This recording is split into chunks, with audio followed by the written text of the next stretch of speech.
नमस्कार, मैं रचना शर्मा चढ़ती कला एमडीवी देख रहे हैं सभी दर्शकों का स्वागत करती हूं। आप देख रहे हैं हरियाणा के समाचार। समाचारों की शुरुआत से पहले एक नजर आज की मुख्य सुर्खियों पर।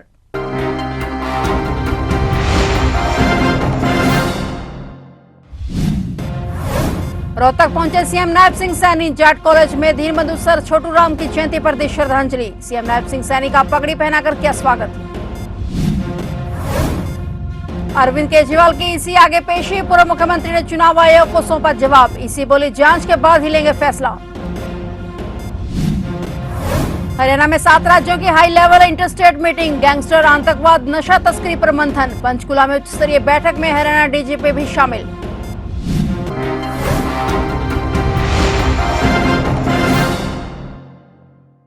और अब समाचार विस्तार से। आज दीनबंधु सर छोटू राम की 144वीं जयंती है। दीनबंधु सर छोटू राम की 144वीं जयंती समारोह को मनाने के लिए मुख्यमंत्री नायब सिंह सैनी रोहतक के जाट कॉलेज के मैदान में पहुंचे, जहां उन्होंने दीनबंधु सर छोटू राम की 144वीं जयंती समारोह में शिरकत की और इस अवसर पर मुख्यमंत्री ने सर छोटू राम के योगदान को याद करते हुए उन्हें श्रद्धांजलि अर्पित की। कार्यक्रम का आयोजन जाट शिक्षण संस्था द्वारा किया गया, जहां मुख्यमंत्री का भव्य स्वागत किया गया। समारोह में शिक्षा, कृषि और सामाजिक सुधारों में सर छोटू राम की भूमिका पर चर्चा की गई। रोहतक में जाट शिक्षण संस्था के प्रधान गुलाब सिंह धर्मांतरण ने सीएम नायब सिंह सैनी का पगड़ी पहनाकर स्वागत किया। कार्यक्रम में शिक्षा मंत्री और पूर्व सहकारिता मंत्री के साथ ही जाट शिक्षण संस्था से जुड़े 1500 से ज्यादा प्रतिनिधि मौजूद रहे।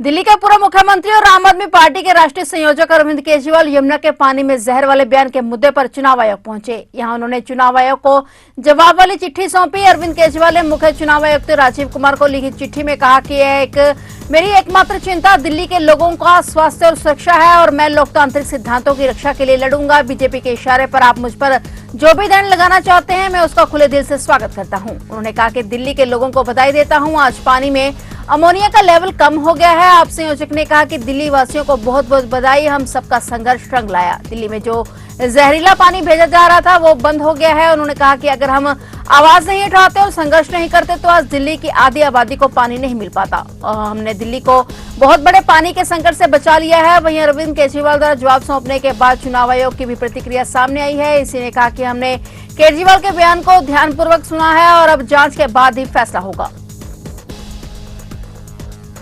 संगठित अपराध, नशा तस्करी, आतंकवाद, गैंगस्टरों सहित अन्य आपराधिक गतिविधियों पर अंकुश लगाने के उद्देश्य से आज उच्च स्तरीय अंतर्राज्यीय समिति की बैठक आयोजित की गई। हरियाणा के पंचकुला में हुई इस बैठक में 7 राज्यों के पुलिस महानिदेशकों सहित नारकोटिक्स कंट्रोल ब्यूरो और एनआईए के अधिकारियों ने भी भाग लिया। नशा तस्करी रोकने और उत्तर भारत में नशा तस्करी के परिदृश्य, संगठित अपराध, गैंगस्टरों की गतिविधियों पर नजर रखने, आतंकवाद सहित अन्य आपराधिक चुनौतियों से निपटने को लेकर पंचकुला में उच्च स्तरीय अंतर्राज्यीय बैठक में गैंगस्टर, आतंकवाद और नशा तस्करी जैसे गंभीर विषयों पर मंथन किया गया। वहीं हरियाणा के डीजीपी शत्रुजीत कपूर ने भी इस मीटिंग में शिरकत की। इस बैठक में अंतर्राज्यीय नशा तस्करी और संगठित अपराध सहित आतंकवाद संबंधित चुनौतियों से निपटने को लेकर सभी राज्यों के बीच में बेहतर तालमेल और समन्वय स्थापित करने संबंधी विषयों पर चर्चा की गई। 2018 में तत्कालीन मुख्यमंत्रियों और पुलिस महानिदेशकों की बैठक के बाद एक कमेटी बनाई गई थी।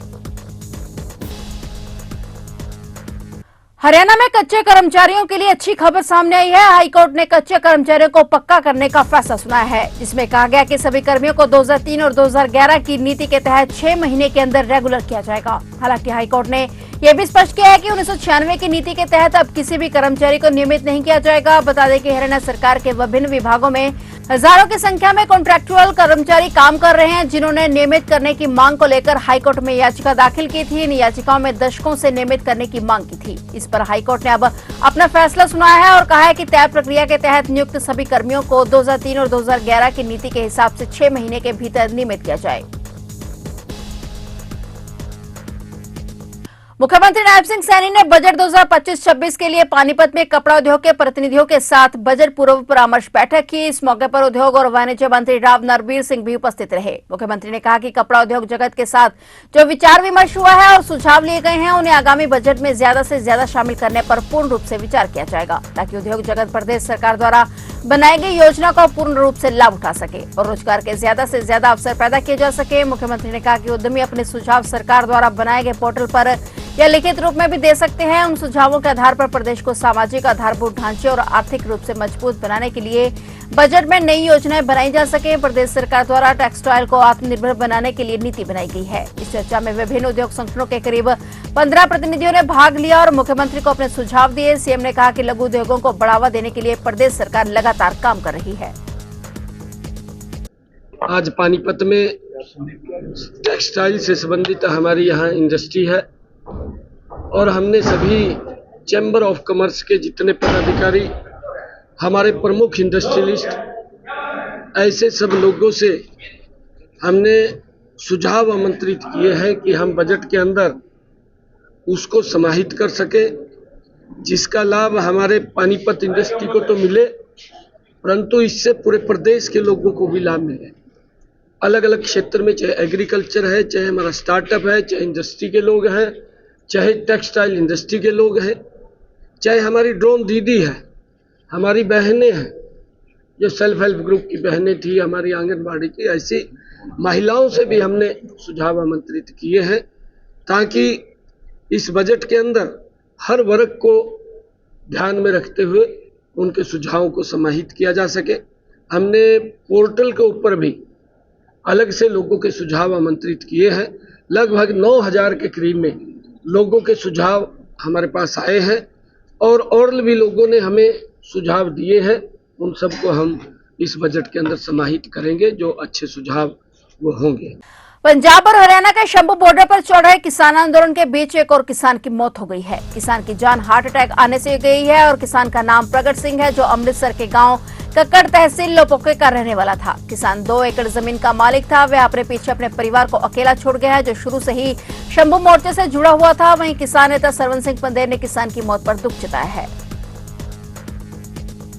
आज एक दुखदाई खबर आ, प्रगट सिंह पुत्र तरलोक सिंह पिंड कक्कड़, उन्हां दी शहीदी हुई आ। सवेरे उठे सीगे, पेशाब करन गए, किते डिग पिया, उहदे साथियां ने उन्हां नूं कोशिश कीती। उस तो बाद असीं हॉस्पिटल कढ़िया राजपुरे, जिथे डैथ हो गई उन्हां दी।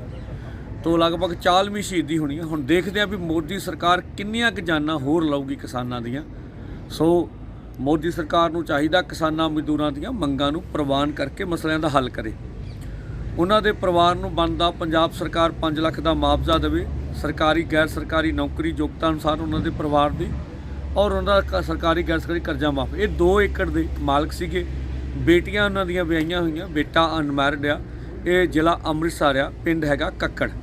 हरियाणा में सड़क हादसे थमने का नाम नहीं ले रहे हैं, जहां जींद के लोचब गांव में 2 बसों के बीच ओवर स्पीड के दौरान हादसा हो गया। इस हादसे में 10 से ज्यादा लोग घायल हो गए, जिन्हें जींद के सामान्य अस्पताल भेजा गया। मौके पर एम्बुलेंस और डायल 112 की गाड़ी पहुंची और घायलों को फौरन अस्पताल पहुंचाया गया। जानकारी के मुताबिक एक बस जींद से पानीपत तो दूसरी बस पानीपत से जींद की तरफ आ रही थी। एक प्राइवेट बस सड़क किनारे पेड़ से टकराई तो दूसरी प्राइवेट बस सड़क किनारे बने बस लैंटर से जा टकराई। और वहीं पुलिस अधिकारी ने बताया कि बस अड्डे के अंदर खड़े व्यक्ति को ज्यादा चोटें लगी हैं। उन्होंने कहा कि जींद में पानीपत रोड पर धुंध में विजिबिलिटी कम होने के कारण 2 प्राइवेट बसों के आपस में टक्कर हुई है और इसमें 10 से ज्यादा यात्री घायल हैं। घायलों को जींद के नागरिक अस्पताल में दाखिल करवाया गया है। सिरसा में सीआईए कालांवाली ने तरुआना रोड पर एक कार से प्रतिबंधित दवा की 30,600 गोलियां और कैप्सूल बरामद किए हैं। ये खेप मंडी कालांवाली में लाइफ केयर फार्मेसी और मेडिकल सप्लाई की जानी थी और इसके बाद सीआईए ड्रग इंस्पेक्टर के साथ लाइफ केयर फार्मेसी पर छापा मारा गया और इस दौरान स्टोर से भी प्रतिबंधित 600 गोलियां और कैप्सूल बरामद किए गए। इसके बाद टीम ने उक्त मेडिकल स्टोर को सील कर दिया। जानकारी के मुताबिक एसआई महेंद्र सिंह अपनी टीम के साथ गश्त के दौरान तरुआना रोड नजदीक फ्लाईओवर के पास मौजूद थे और इस दौरान उक्त कार से ये बरामदगी हुई और इसके बाद चालक के बताने पर फार्मेसी का निरीक्षण किया गया तो तलाशी में प्रतिबंधित 600 गोलियां बरामद हुई और इस आधार पर टीम ने कार्रवाई करते हुए मेडिकल स्टोर को सील कर दिया है।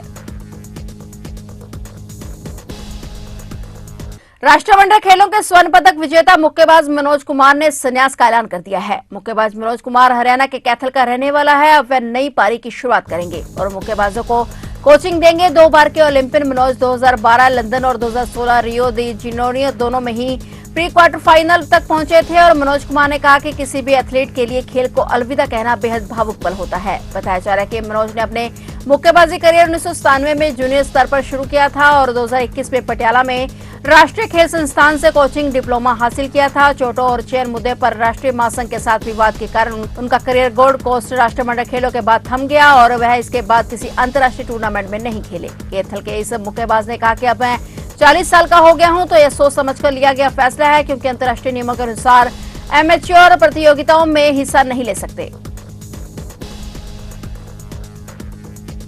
फिलहाल हरियाणा के समाचारों में इतना ही और नए समाचारों के साथ फिर से हाजिर होंगे। तब तक के लिए देखते रहिए चढ़ती कला टाइम टीवी।